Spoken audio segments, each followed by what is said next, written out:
Your Honor. Names, sir. Actual names po. Do you have actual names?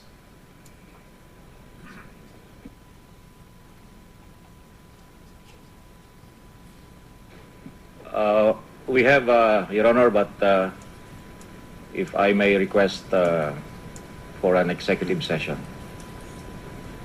That is granted. We shall hold the executive session at a later time so that we can finish.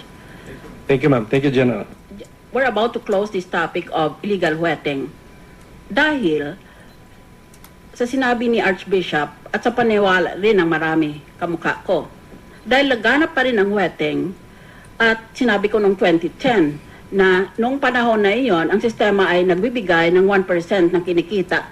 I think I gave the media a ballpark figure of 30 billion with a B as in boy na kinikita taon-taon sa wetting. E biro mo, 1% lang yan. I-divide lang yan sa Undersecretary at sa Police at sa CIDG.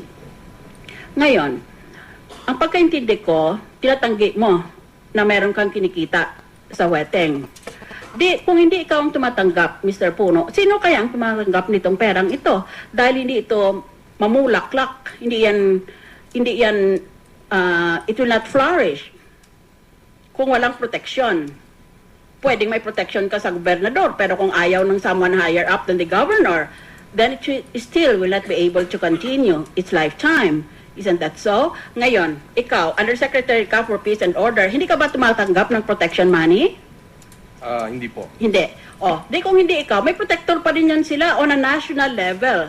Ibig mo sabihin, ang Secretary of the DILG was accepting protection money? Hindi rin po. O di yung sa Malacanang? Wala rin po akong alam. Walang nagtatanggap ng protection money. You can sit there with a serious face and tell me nobody accepts protection money, but very obviously there is somebody we cannot name who protects this scandal because it is so it is proliferating at such a fast clip throughout our country. Ganon ba yun ang ibig mong paintindi sa akin? I remind you that I have a doctorate in law. Ikaw ay meron kang bachelor's degree in agricultural economics. Opo. Pandaran mo ako ngayon ng economics mo. Mari ba na maglaganap yung napakasakit ng ulo ng ating bansa kung saan bilyon ang kinikita na walang nagpo-protect on a national level? Meron nagpo-protect yan on the regional level or on the municipal level, pero on the national level, pag merong wala talagang kumikita dyan, patay ang wetting. Yun ang sinasabi, I think, ni Archbishop Cruz, in paraphrase. Kaya wala kang kaalam-alam. Undersecretary ka of Peace and Order, pero wala kang alam. Tama po yun. Wala po akong alam doon. Give me my COSAR for my high blood pressure. Let us now go to the next topic. The firearms contract. It appears, Mr. Puno, a pre-bid conference was conducted on the procurement of 59,904 units of caliber 9mm pistols by the PNP. First, we're talking about the pistols, and later on, we'll talk about the rifles. Ito munang pistols na ito. Let's say 60,000 in round figures of 9mm pistols. The approved budget for the contract was 1.198 billion pesos. Kaya it's over a billion as in boy. Ngayon, may pakialam ka dito nakalagay dito. In a timeline drawn up by my staff. According to our sources, the DILG Undersecretary Rico Puno reportedly called for a meeting with the representatives of all bidders and advised them that if the BAC, meaning to say the Bids and Awards Committee, and its technical working group would be strict on the appreciation of the eligibility documents, it might lead to a declaration of failure of bidding. Puno said that they prefer that the result of the bidding be decided by the result of the firearms test and not by documents submitted. He then made a plea that the bidders accept whatever the results will be. Here's another one. Of course, I will give you ample time to controvert all of these. Former DILG Usec Puno, as Undersecretary for Peace and Order, with supervision over the PNP. Is that correct? and supervision of the PNP? The supervision, ma'am, is through the NAPOLCOM by the Secretary as chairman. Through the NAPOLCOM. Well, it is noted by somebody who was a Master of Laws in Procurement Law from an American university. She observes, former DILG Usec Puno, as Undersecretary for Peace and Order with supervision over the PNP, did not have the power or authority to approve these contracts or even play an active role in the bidding process because the PNP is under the leadership of PNP Chief Director General Nicanor Bartolome, who under RA number 9184 and its implementing rules has the sole power to approve contracts of the agency, even if Puno had supervisory powers over the PNP. Now here's another one. On 5 July 2012, just this July, Undersecretary Puno called for a meeting with the representatives of all bidders to advise them ostensibly if the BAC and its technical working group would be strict on its appreciation of the eligibility documents, it might lead to a declaration of failure of bidding. He said that they prefer that the result of the bidding should be decided more by the result of the test of the firearms and not by documents submitted by the bidders. He then made a plea that the bidders should accept whatever the result might be. So, can you please comment on these observations? Is it true that you called a meeting in your capacity as observer?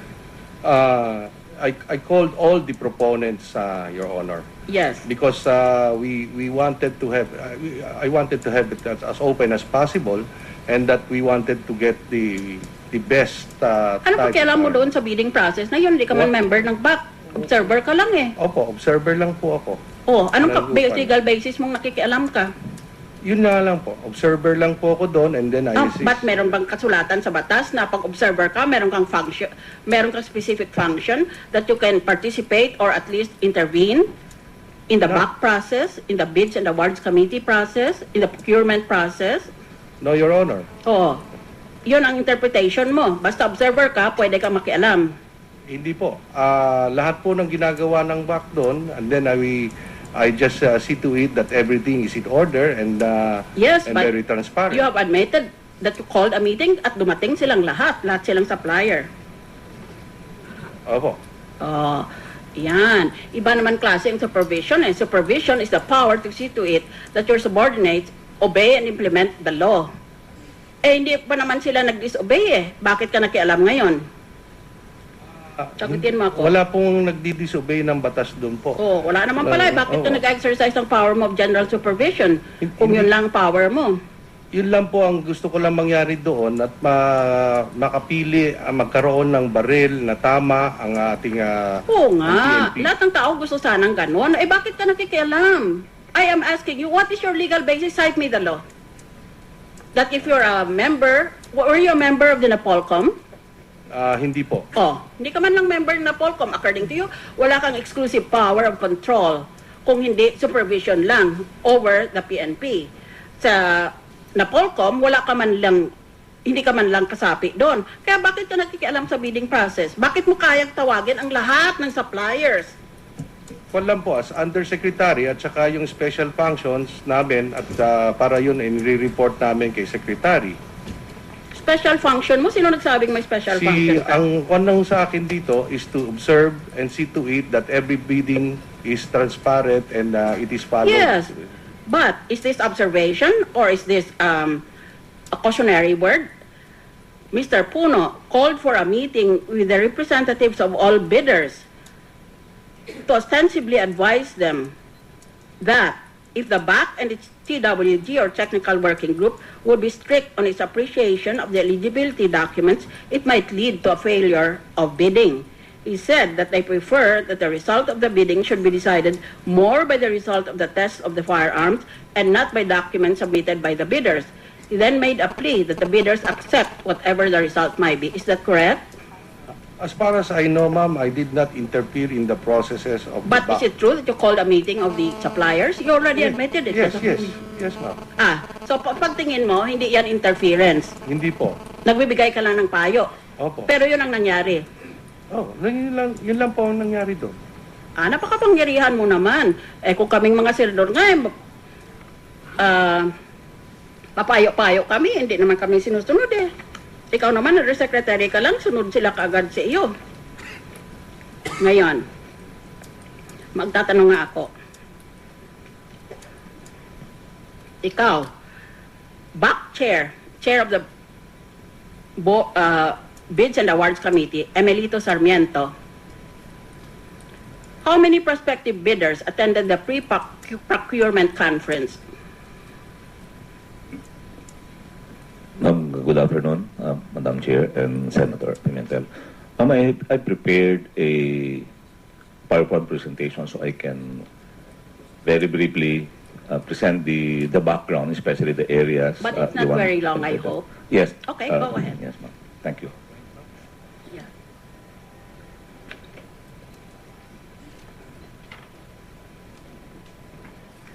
Napakasela naman yung bidding process, tapos kaya wala daw siya lang nag-advise kasi siya, pero nandun silang lahat. Kung supervisor, you talk to those supervised. Right, that's right. That's right. Yes. Still ako medyo, Tanungin mo. nag-ano na. Supervisor. Again, good afternoon. Please, my presentation will, I think, only 12 slides, composed of 12 slides. Please, next. These are the composition of the new BAC members. We assume office. We assume as members sometime mid-March. And I am the chairman, and concurrently the deputy chief for administration. The vice chairman is Police Director Perez, the concurrent director for logistics. Police Director Ramirez, the director for controllership. Director Rojas, the director for research and development, and Chief Superintendent Uyami, the director of the legal service. During our proceedings, here are the regular members, observers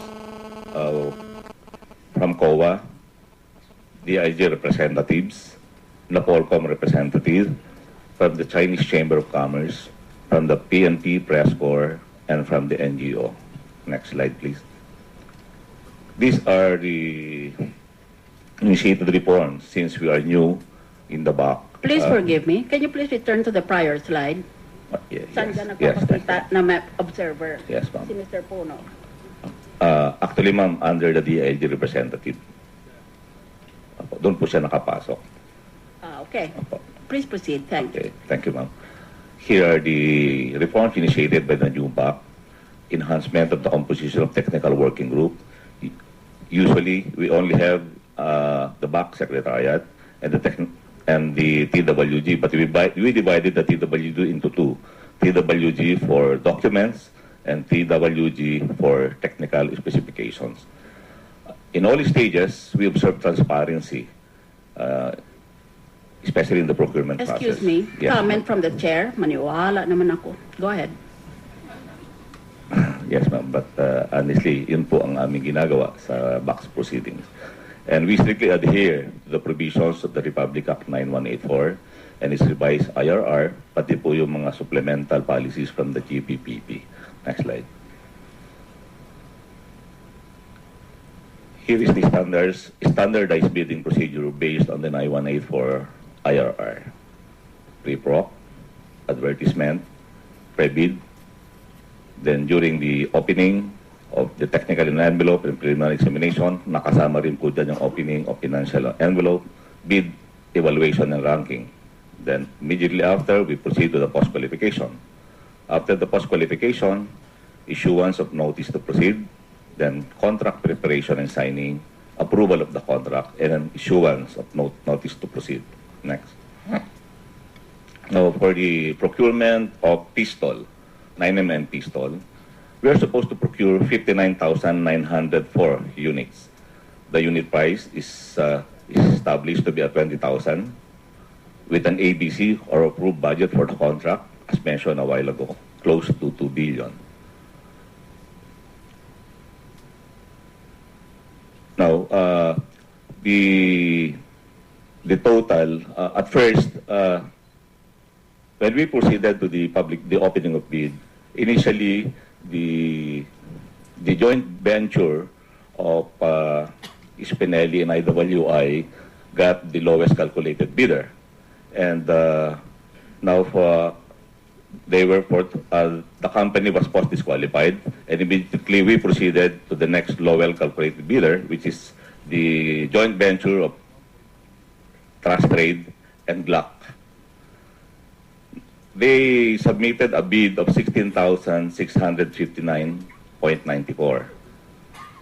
For the information of the Madam Chair and Senator Pimentel, in the market, basically it's more or less 40,000 to 45,000. And if you could remember right, during the recently conducted gun show, the price is more or less 32 to 38,000. Then the total bidded price, as far as the trusted is concerned, is 997,997,045. And this will entail a savings for the Philippine National Police of 200 million 82 something. Next slide. With that savings divided by the bidded price, this will enable us to again procure, if ever we will decide later, additional 12 units of Glock 12,000 units of Glock pistol. Next. Okay. These are the timeline or histogram of procurement pertaining to pertaining to pistol.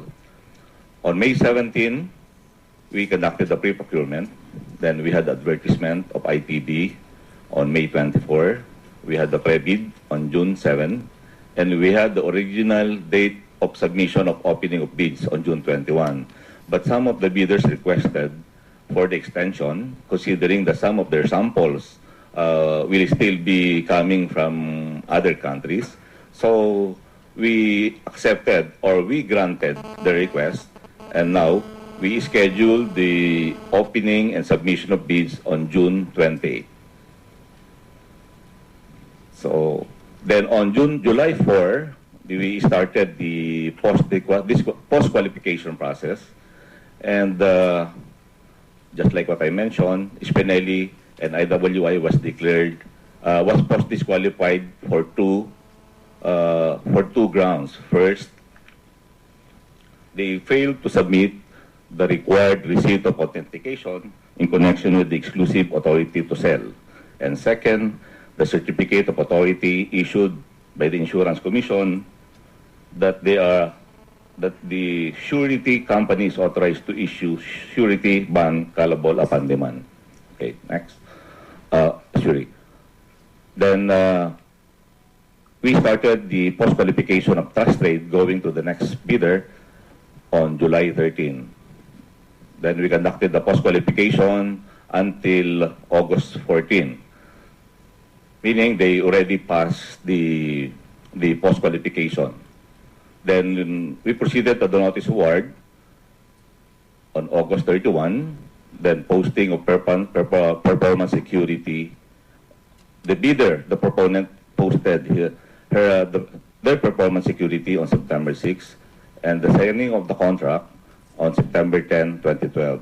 The contract was signed by Madam Joy Gutierrez, Jose, of Trust Trade, and the Director for Logistics, Director Perez. Now it is in the office of the Chief of the Philippine National Police, General Bartolome, for the signing of for the approval, being the head of the procuring entity, and he is given 15 days from September 10 until September 25. Then after that, we'll be going to issue the notice to proceed. Next. As agreed upon and as a requirement, the proponent should deliver to us in 5 tranches or phases. Within 150 days, they are supposed to deliver 12,000 units. Next 120 days, 10,000 something units. Next 120 days, 12,696. Next 90 days, 12,605. Next 90 days, 12,000 something. Or for a total of 570 days, they should be able to deliver 59,904 units as required. Next.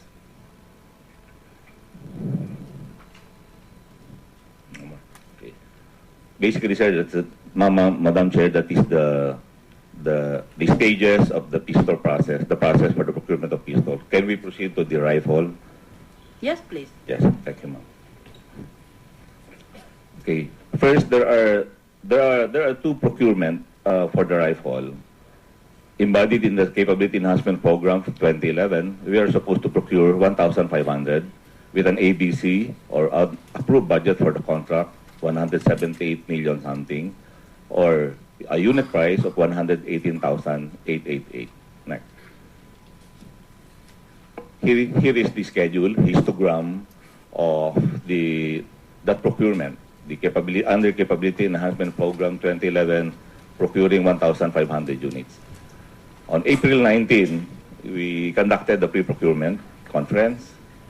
Then April 24, advertisement of invitation to bid.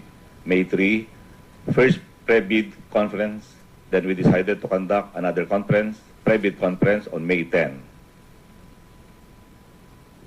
On May 31, we conducted the opening and submission of bid. And here are the proponents who bought the bidding documents, who participated in the procurement. Singapore Technology, Kinetics Flora International, Casil Leisure Resources, Aris Pinelli Trading, PV Junicio, Armaments Unlimited, Proferma, NASE Enterprises. And apparently, there was only one bidder who submitted the bid in the person of R. Spinelli, joint venture with IWI. And they submitted a bid price of 89,450. Then we started the post-qualification on June 4. Next. On June 25, we received a telephone call from the SILG directing the review of the unit price of the basic assault rifle. It was received by the head of the Secretariat in the person of Attorney Edwin Roque. On July 11, the technical working group submitted a report post-disqualifying J.B. Spinelli on the same grounds as in the pistol, because they submitted the same documents. And on August 14, we issue at the back a resolution declaring a post-disqualification of J.B. Spinelli Trading and the joint venture with IWI. Next item. Now, this is the 1,800 under the Capability Enhancement Program 2012 with an ABC of 230 million something with a unit price of 118. Next.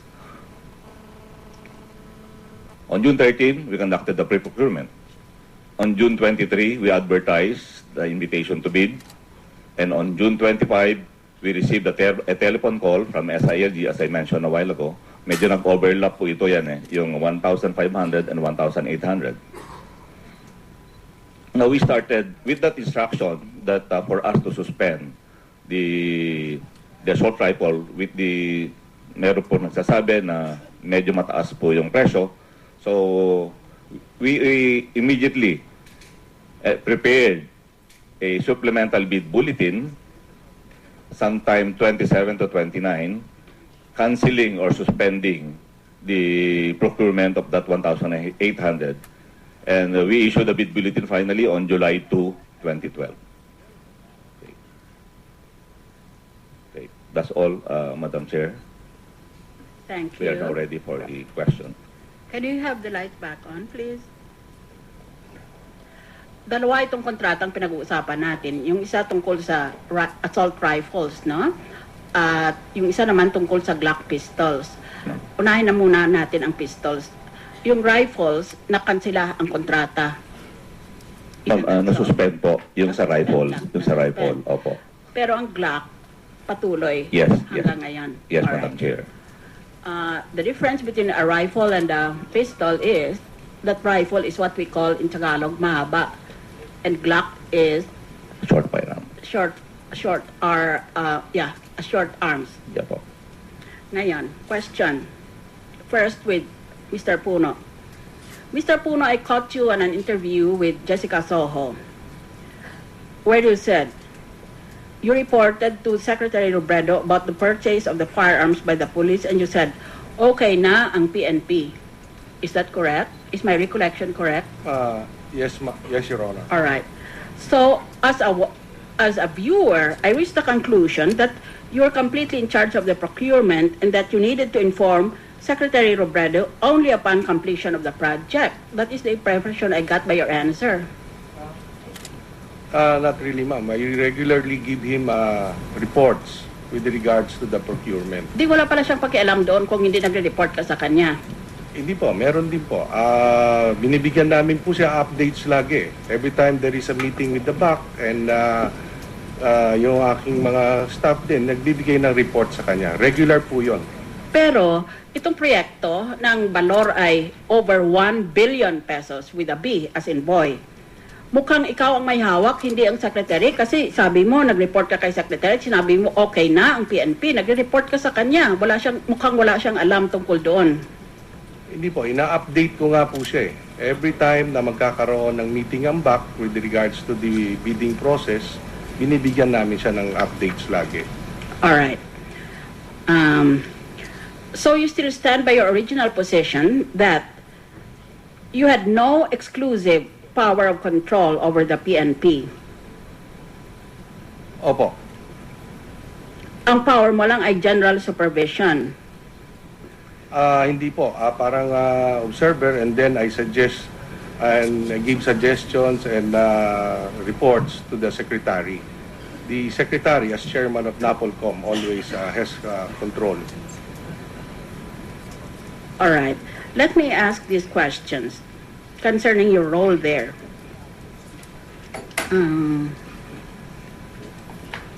No, let me ask General Sarmiento while his presentation is still fresh.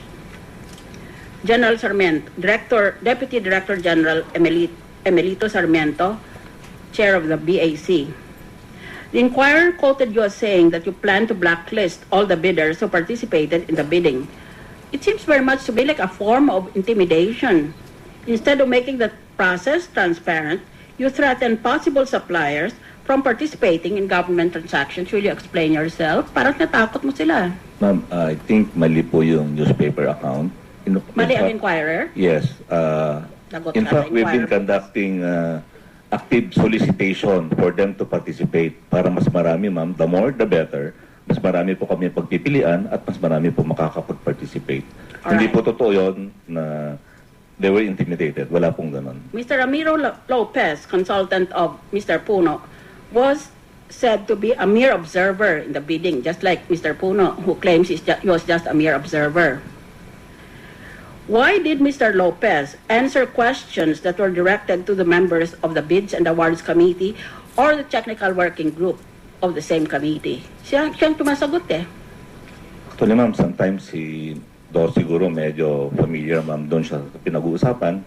Just like anybody is allowed to talk.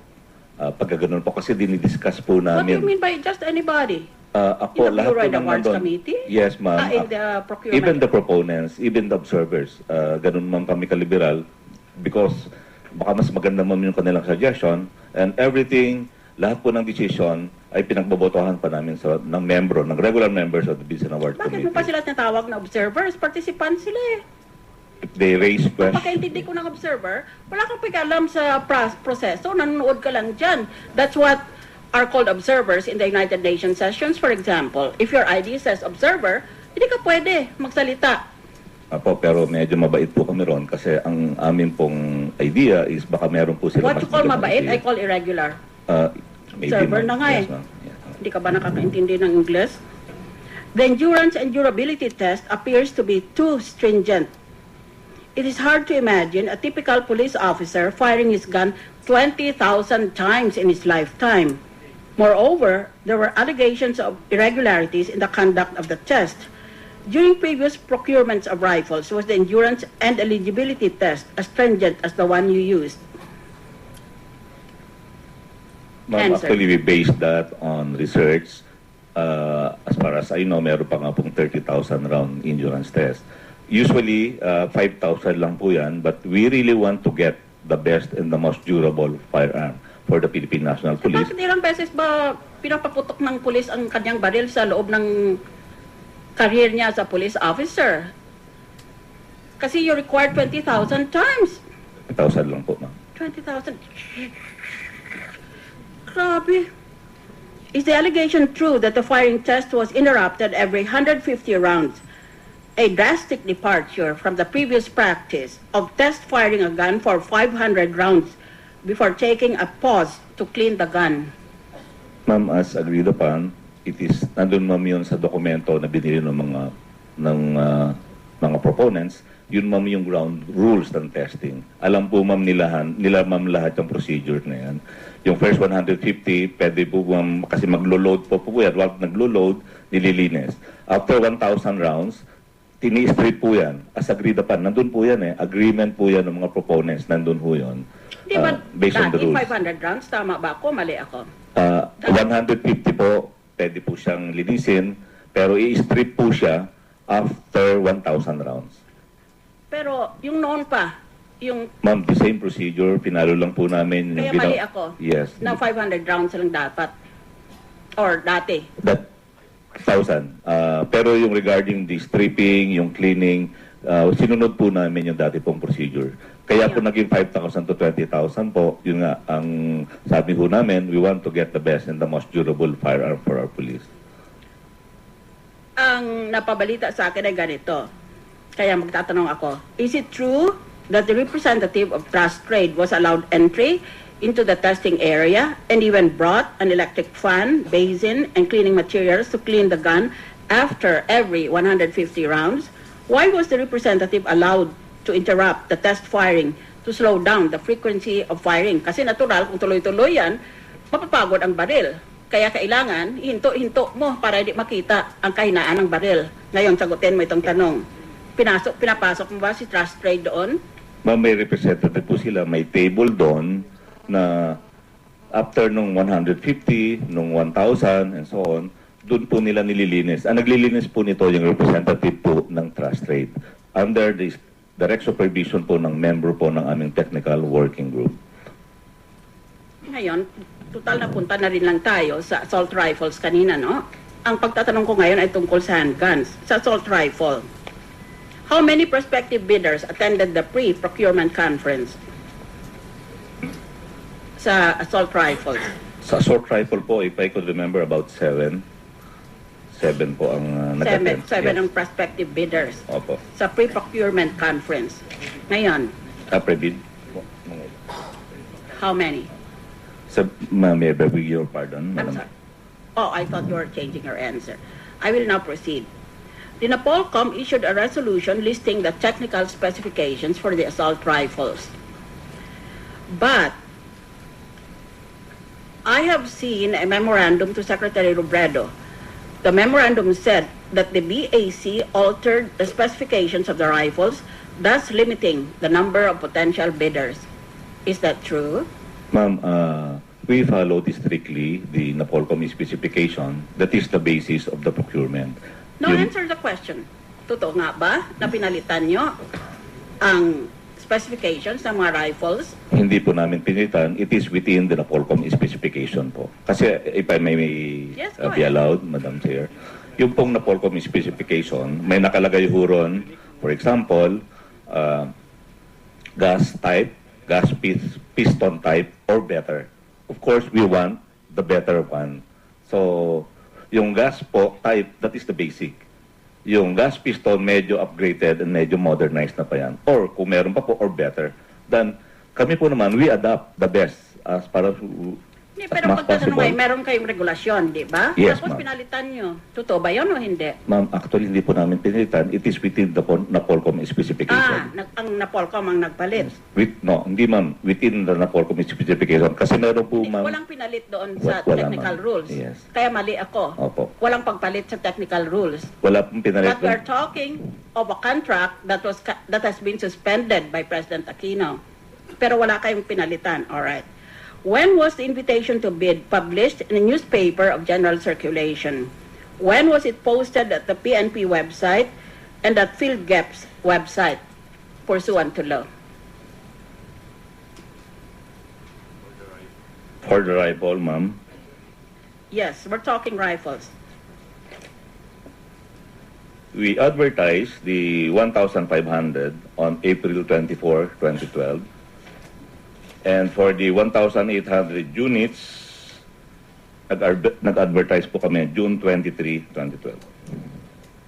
Invitation to bid? Opo. June 23. Yung invitation po, yes, ma'am. It was actually included in my presentation. And it was posted at both the PNP website and the PhilGAP's website? Yes, Madam Chair. All right. You were quoted by media saying that the procurement of 1,500 assault rifles for about 178.3 million with an M under the Capability Enhancement Program, or CEP, was suspended after the only bidder, R. Spinelli, failed to comply with documentary requirements. What documentary requirements were you referring to? As ma'am, just like what I mentioned kanina po, first of all, for failure for the bidder to submit the receipt of authentication that they are the exclusive authority to sell. And second, the certification from the Insurance Commission that the surety company is authorized to issue surety bond callable upon demand. Actually, ma'am, embodied dito in the RIR at saka po yung GPPB issuance number 2010-2013. Yung pong receipt na nabanggit ko kanina of authentication, it is embodied in our BDS bid documents. All right. In another interview, you were quoted as saying that the bidding was stopped because it was Secretary Robredo himself who informed you that the rifles were overpriced. Tama ba yan? Were you quoted correctly? Hindi ko po na po masyadong matandaan. Marami na po masyado pong interview. Who determined Ang nagdi-determine po ng the price, budget contract? no, is not the BAC po ang nagdi-determine, is that within the functions of BAC. Nag-start po yung trabaho namin sa pre-procurement.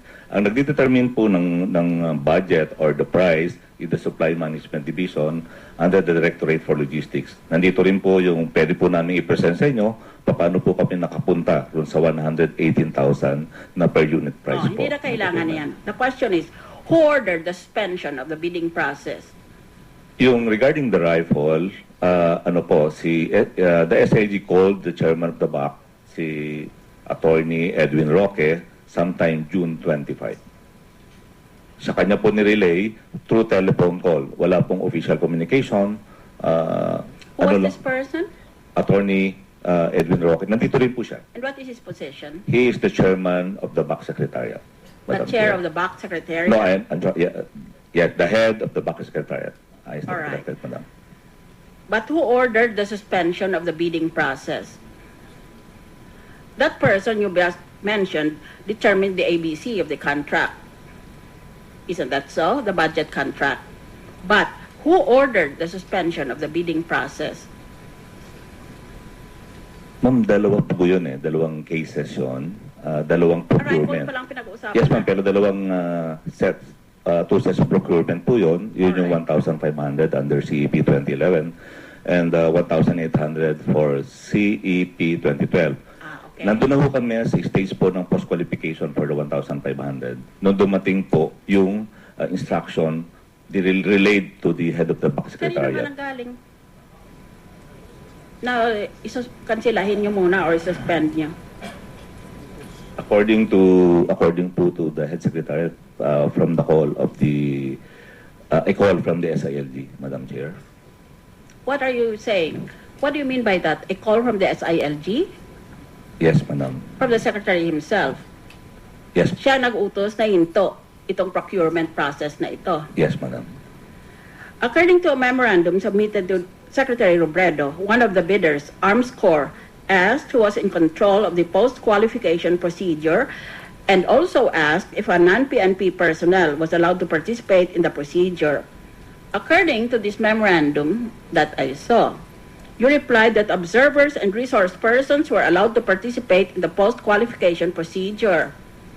Yun na nga eh, tawag nyo observer pero nagpa-participate pala sila. Ang observer nanonood. Well, anyway, you replied that observers and resource persons were allowed to participate in the post-qualification procedure. As in the case of Mr. Ramiro Lopez, as he represents the office of Mr. Puno. However, the report claimed that Mr. Lopez cannot be considered a provisional member of the BAC because he was just a consultant. As an observer, he cannot participate in the proceedings. And if he had some concerns, he must course them through the chairperson of the Bids and Awards Committee, but not during the session and not in the presence of the suppliers or bidders. Nakikialam na siya talaga doon, nakikihalubilo siya. Why did you allow Mr. Ramiro Lopez to participate in the bidding? What were his qualifications? He is the representative po of the Undersecretary for Peace and Order, pero hindi po siya nakikialam. Nagsasuggest din po siya. Ayun, ang suggestion hindi nakikialam? Siguro para pong nagbibigay lang siya kung baka ng idea na baka mas maganda po ito. But everything is being decided by the back. Ano po Alright, yung mas Mr. maganda. Puno.